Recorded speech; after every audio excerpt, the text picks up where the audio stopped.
kurang sadar untuk bisa menjaga bayinya di atas, terus mungkin susternya sibuk gitu, ayahnya yang harus jagain.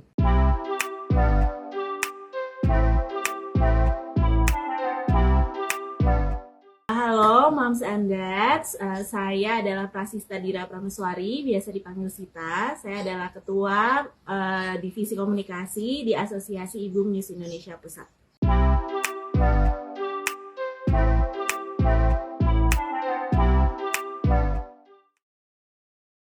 Kalau misalnya ibu menyusui itu nggak bisa sendiri, harus didukung lingkungannya. Nah, yang paling deket, garda pertama gitu ya. Jadi bodyguard pertama dan utamanya adalah si ayah gitu. Jadi perannya penting banget karena dia tadi ada di garda terdepan, pertama dan utama dari istrinya yang sedang menyusui anaknya. Sehingga ayahnya juga harus diedukasi tentang manfaat dan gimana si ibunya bisa sukses menyusui.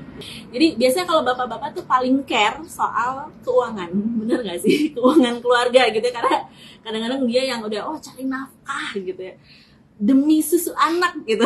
Sering dengar kayak gitu ya. Bagaimana kalau sekarang sudah tidak perlu lagi ada demi susu anak, bisa buat yang lain gitu kan?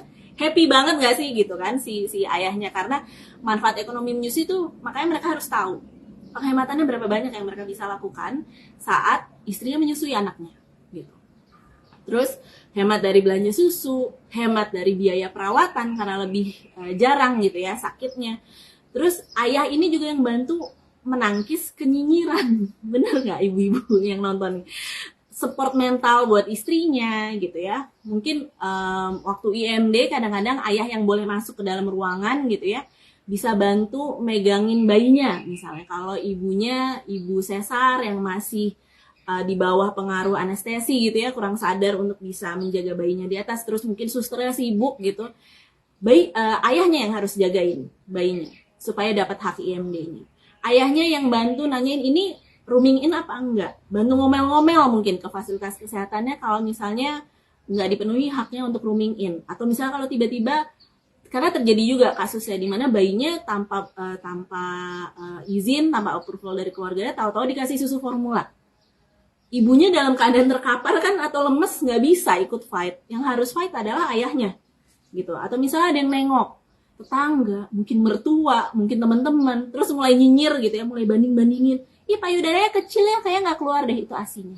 Kayaknya asinya dikit ya, bayinya kok nangis terus. Ayahnya dong harusnya yang bantu melindungi gitu, yang bantu ngejawabin semua kenyinyiran itu gitu. Terus bisa bantu belajar pijat oksitosin. Jadi supaya ASI ibunya semakin lancar gitu mengalirnya. Sampai ke hal-hal yang teknis dan praktis.